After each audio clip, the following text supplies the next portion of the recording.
ನಮ್ಮ ಅಕ್ಕ ಮದುವೆಗೆ ಜಸ್ಟ್ 12 ಡೇಸ್ ಅಷ್ಟೇ ಇರೋದು. ಇನ್ನೂ ತುಂಬ ಅವಳು ಏನೇನೋ ಮಾಡಿಸೋದಿದೆ. ಇವತ್ತು ಡಿಟ್ಯಾನಿಂಗ್ ಮಾಡ್ಸೋಕೆ ಹೋಗ್ತಾ ಇದ್ದೀವಿ. ಅದಾದಮೇಲಿಂದ ಮೇ ಬಿ ಸಂಡೇ ಹೇರ್ ಕಲರಿಂಗಿಗೆ ಹೋಗ್ತೀವಿ ಅನಿಸುತ್ತೆ. ಇನ್ನು ಏನೇನೋ ಮಾಡ್ಕೊಬೇಕು ಅಂತ ಪ್ಲ್ಯಾನ್ ಮಾಡಿದ್ದಾಳೆ. ನೋಡುವ, ಎಲ್ಲ ಇನ್ನು ಸ್ಟಾರ್ಟ್ ಆಗ್ತಾ ಇದೆ ಮದುವೆ ಕೆಲಸಗಳು. ಅದಕ್ಕೆ ಇದು ಒಂದು ವಿಡಿಯೋ ಮಾಡೋಣ ಅಂತ ಅಂದ್ಕೊಂಡು ಮಾಡ್ತಾಯಿದ್ದೀನಿ. ಸೊ ಬನ್ನಿ, ಇವತ್ತು ಹೋಗ್ಬಿಟ್ಟು ಡಿಟ್ಯಾನಿಂಗ್ ಎಲ್ಲ ಮಾಡಿಸ್ಕೊತಾರಂತೆ. ಏನೇನು ಮಾಡಿಸ್ತಾಳೆ ಎಲ್ಲ ನೋಡಿಕೊಂಡು ಬರೋಣ.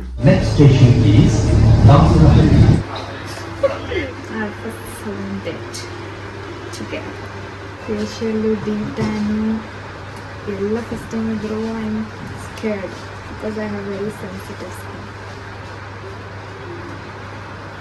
ಮಾಡಿಸ್ಕೊ ಕಟ್ ಮಾಡುವ.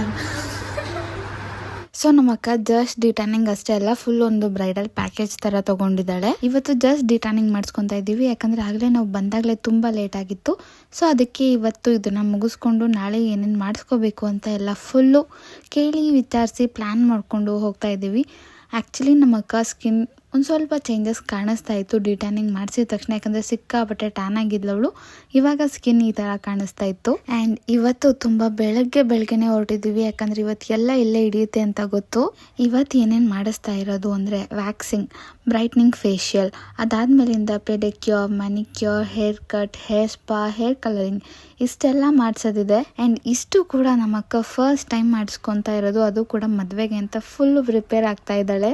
ಫಸ್ಟು ಫೇಶಿಯಲ್ ಮತ್ತು ವ್ಯಾಕ್ಸಿಂಗ್ ಎರಡು ಮುಗಿಸ್ಕೊಂಡ್ಬಿಟ್ಲು. ಇವಾಗ ಹೇರ್ ಕಲರ್ ಮಾಡ್ತಾ ಇದ್ದಾರೆ. ಸೊ ಇದನ್ನಾದ್ಮೇಲಿಂದ ಪೆಡಿಕ್ಯೂರ್, ಮ್ಯಾನಿಕ್ಯೂರ್ ಎಲ್ಲ ಮಾಡೋ ಅಷ್ಟೊತ್ತಿಗೆ ಇದು ಡ್ರೈ ಆಗುತ್ತೆ ಅಂತ. ಆ್ಯಂಡ್ ಹೇರ್ ಕಲರ್ಗೆ ನಾವು ತುಂಬ ಕ್ರೇಜಿಯಾಗಿ ಏನೂ ಕೂಡ ಟ್ರೈ ಮಾಡೋಕ್ಕೆ ಹೋಗಲಿಲ್ಲ, ಯಾಕಂದರೆ ಮದುವೆ ಹತ್ರ ಇದೆ ಅಲ್ವಾ.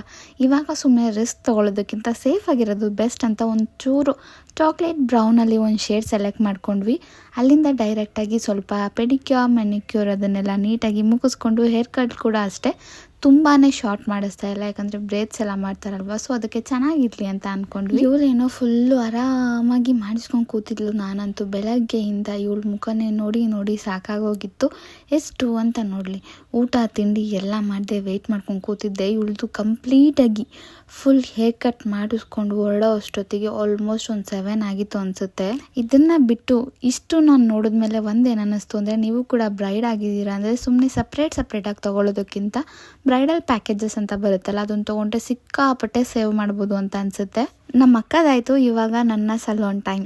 ಮದುವೆಗೆ ಇನ್ನು ಜಸ್ಟ್ 5 ಡೇಸ್ ಇದೆ. ಆ್ಯಂಡ್ ನಾನು ಕೂಡ ಇನ್ನು ಹೇರ್ ಕಟ್ ಏನೂ ಮಾಡಿಸಿರಲಿಲ್ಲ. ಸೊ ಅದಕ್ಕೆ ಇವತ್ತು ಹೇರ್ ಕಟ್ ಮತ್ತು ಹೇರ್ ಸ್ಪಾ ಎರಡು ಕೂಡ ಮಾಡಿಸೋಣ ಅಂತ ಹೋಗ್ತಾ ಇದ್ದೀನಿ. ಆ್ಯಂಡ್ ನಾನು ಕೂಡ ಫಸ್ಟ್ ಟೈಮ್ ಹೇರ್ ಸ್ಪಾ ಮಾಡಿಸ್ತಾ ಇರೋದು. ಕೂದಲು ಒಂದು ಸ್ವಲ್ಪ ಚೆನ್ನಾಗಿ ಶೈನಿಯಾಗಿ ಕಾಣಿಸ್ಲಿ ಅಂತ ಅಂದ್ಕೊಂಡು ಫಸ್ಟ್ ಟೈಮ್ ಟ್ರೈ ಮಾಡೋಣ ಅಂತ ಮಾಡಿಸ್ತಾ ಇದ್ದೀನಿ. ಚೆನ್ನಾಗಿ ಕಾಣಿಸಿದ್ರೆ ಸಾಕು, ನಾನು ಅಷ್ಟೇ ಎಕ್ಸ್ಪೆಕ್ಟ್ ಮಾಡ್ತಾ ಇರೋದು. ಆ್ಯಂಡ್ ನಾನಿವತ್ತು ಬಂದಿರೋದು ಯಶವಂತಪುರ ಹತ್ರ ವೈಷ್ಣವಿ ಮಾಲ್ ಇದೆಯಲ್ಲ, ಅಲ್ಲಿ ನ್ಯಾಚುರಲ್ಸಿಗೆ. ಹೇಳ್ಬೇಕಂದ್ರೆ ನಾನು ಫಸ್ಟ್ ಟೈಮ್ ನ್ಯಾಚುರಲ್ಸಿಗೆ ಹೋಗಿದ್ದು. ಯಾಕೋ ಆಲ್ಮೋಸ್ಟ್ ಒಂದು 2 ಸತಿ ನನಗೂ ನಮ್ಮ ಅಕ್ಕಂಗೂ ಅಲ್ಲಿ ಒಂಚೂರು ಹೇರ್ ಸ್ಟೈಲ್ ಅಷ್ಟೊಂದು ಸ್ಯಾಟಿಸ್ಫ್ಯಾಕ್ಷನ್ ಸಿಗಲಿಲ್ಲ. ಮೊದಲು ಸಿಕ್ಕಾಪಟ್ಟೆ ಚೆನ್ನಾಗಿ ಆಗ್ತಿತ್ತು, ಬಟ್ ರೀಸೆಂಟಾಗಿ ಯಾಕೋ ಅಷ್ಟೊಂದು ನಮಗೆ ಇಷ್ಟ ಆಗ್ತಾ ಇರಲಿಲ್ಲ. ಸೊ ಅವಳು ಬೇರೆ ಕಡೆ ಟ್ರೈ ಮಾಡಿದ್ಲು, ನಾನು ಕೂಡ ಬೇರೆ ಕಡೆ ಟ್ರೈ ಮಾಡ್ತಾ ಇದ್ದೀನಿ. ಇಲ್ಲಿ ಹೇಳ್ಬೇಕಂದ್ರೆ ನನಗೆ ಸರ್ವಿಸ್ ತುಂಬಾ ಇಷ್ಟ ಆಯಿತು. ಕಲರ್ ಕೂಡ ಮಾಡಿಸ್ಬೇಕು ಅಂತ ಅಂದ್ಕೊಂಡೆ, ಲೈಕ್ ಮದುವೆ ಟೈಮ್ ಅಲ್ವಾ, ಏನಕ್ಕೆ ರಿಸ್ಕ್ ತೊಗೊಳ್ಳೋದು ಅಂತ ಅದನ್ನು ಕೂಡ ನಾನು ಮಾಡೋಕ್ಕೆ ಹೋಗಲಿಲ್ಲ. Just hair cut, hair spa ಇವತ್ತು ಅಷ್ಟೇ ಮಾಡಿಸ್ತಾ ಇರೋದು. ಆ್ಯಂಡ್ ಹೇರ್ ಕಟ್ ಕೂಡ ತುಂಬ ಶಾರ್ಟಾಗಿ ಏನೂ ಹೋಗಲಿಲ್ಲ, ಯಾಕಂದರೆ ಒಂಚೂರು ವೆಡ್ಡಿಂಗ್ ಅಲ್ಲ, ನಮ್ಮಮ್ಮ ಹೇರ್ ಕಟ್ಟೇ ಮಾಡಿಸ್ಬೇಡ ಅಂತ ಅಂತಿತ್ತು. ಬಟ್ ನಂಗೆ ಒಂದು ಸ್ವಲ್ಪ ಆ ಒಂದು ಫ್ರೆಶ್ ಆಗಿ ಫೀಲ್ ಆಗಬೇಕು ಅಂತ ಇತ್ತು. ಸೊ ಅದಕ್ಕೆ ಒಂಚೂರು ಲೈಟಾಗಿ ಮಾತ್ರ ಹೇರ್ ಕಟ್ ಮಾಡಿಸಿದ್ದೀನಿ. ಆ್ಯಂಡ್ ರೆಫರೆನ್ಸ್ ನಾನು ಹೇಗೆ ತೋರಿಸಿದ್ದು ಅದೇ ಥರ ನನಗೆ ಹೇರ್ ಕಟ್ ಬಂದಿದೆ. ಅದೊಂದು ನನಗೆ ತುಂಬಾ ಖುಷಿ ಆಯಿತು. ಹೇರ್ ಕಟ್ ಬಂದು ಹೀಗೆ ಕಾಣಿಸ್ತಾ ಇದೆ. ಫುಲ್ ಕಂಪ್ಲೀಟ್ ವಿಡಿಯೋ ಬೇಕು ಅಂದರೆ ನಾನು ಇನ್ಸ್ಟಾಗ್ರಾಮಲ್ಲಿ ಹಾಕಿದ್ದೀನಿ, ನೋಡ್ಬೋದು. ಆ ವಿಡಿಯೋ ಅಂತೂ ಎಷ್ಟು ಚೆನ್ನಾಗಿ ಓಡ್ತಾ ಇದೆ ಅಂದರೆ, ನನಗಂತೂ ನಮ್ಮ ಅಕ್ಕನ ವೆಡ್ಡಿಂಗ್ ಸೀರೀಸೇ ತುಂಬ ಚೆನ್ನಾಗಿ ಓಡ್ತಾ ಇರೋದು ಅಂತ ಅನಿಸುತ್ತೆ ನನ್ನ ಇನ್ಸ್ಟಾಗ್ರಾಮಲ್ಲಿ. ಇವತ್ತು ರಾತ್ರಿ ಮಧ್ಯರಾತ್ರಿಯಿಂದ ನಮ್ಮ ಅಕ್ಕಂದು ಬರ್ಡೇ ಸ್ಟಾರ್ಟ್ ಆಗುತ್ತೆ.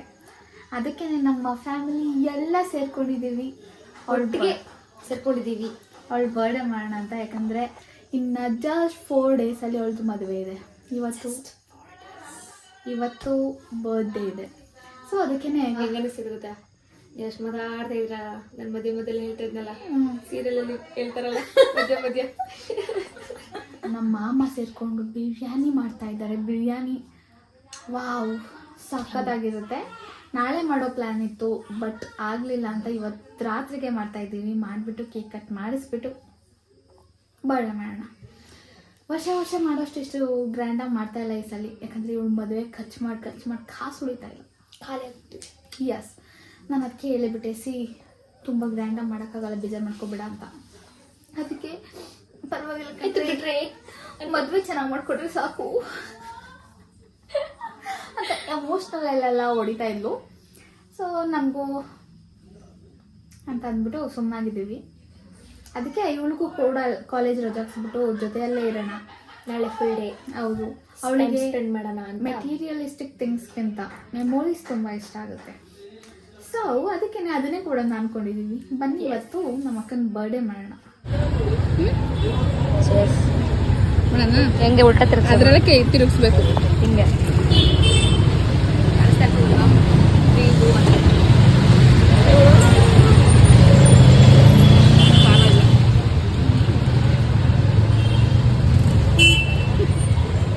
ಖಾರ ಇರುತ್ತೆ ಅನ್ಕೋಬಿಟ್ಟೆ ನಾನು. ಒಂದಿನೂ ತಿಂದಿರಲಿಲ್ಲ ಅಲ್ವಾ?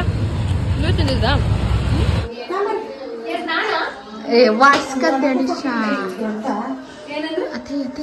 ಬಿರಿಯಾನಿ ತೋರ್ಸತಿ. ಆಹಾ ಹೊಗೆ ನೋಡ್ರು, ಅಲ್ಲಾಡ್ಸತಿ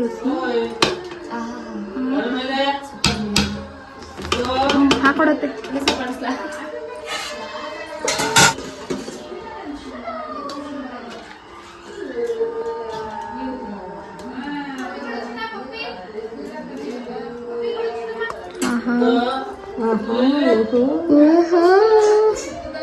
ಬಿರಿಯಾನಿ ರೆಡಿ ಆಗಿದೆ, ಬಾರ್ಸದೆ. ನನ್ನ ಸೊಸೆಗೆ ಬರೀ ಪೆಂಟ್ ಪೀಸ್ ಇಷ್ಟ. ಬ್ರೆಡ್ ಮೂಳೆ ಗಿಡ ತಿನ್ನಲ್ಲ ಅವ್ರಿಗೆ. ಕ್ಯೂಟಾಗಿ ನೋಡಾಗೆ ತುಂಬಾ ಚೆನ್ನಾಗಿರ್ಬೇಕಮ್ಮ. ನಾನೇ ಕಣೆ ನಮ್ಮ ಅತ್ತೆ ಸೊಸೆ, ನೀನ್ ಮಗಳು.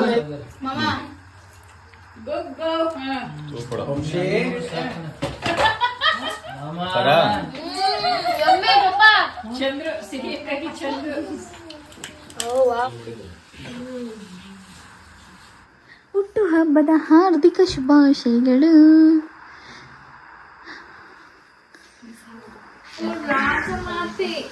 ನಿಮ್ಗೆ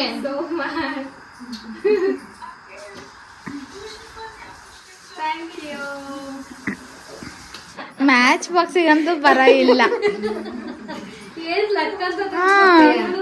ಈ ಫೋನಲ್ಲಿ ಈ ತರ ತೆಗ್ದಿದ್ದೀನಿ. ಅಪ್ರಿಶಿಯೇಟ್ ನೋಡಿ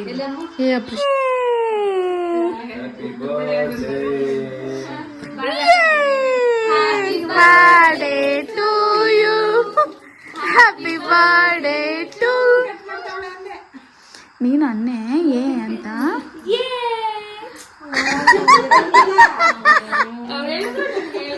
ಅಕ್ಕ many more happy returns of the day. Biryani ಆದ್ಮೇಲೆ ಮಾಮಂಗು ಒಂದು ಚುಮ್ಮ. ಒಬ್ಬ ಪಪ್ಪಿ ಕುಡಿಗೋ ಬಾಬುಗೆ ಹ್ಯಾಪಿ ಬರ್ಡೇ. ಒಬ್ಬ ಪಪ್ಪಿ ಕುಡಿಗೋ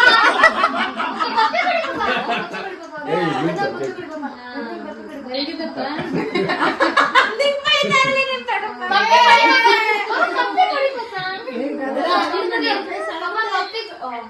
ಪಪ್ಪ ಪಪ್ಪಿ ಕುಡಿಗೋಪ್ಪ.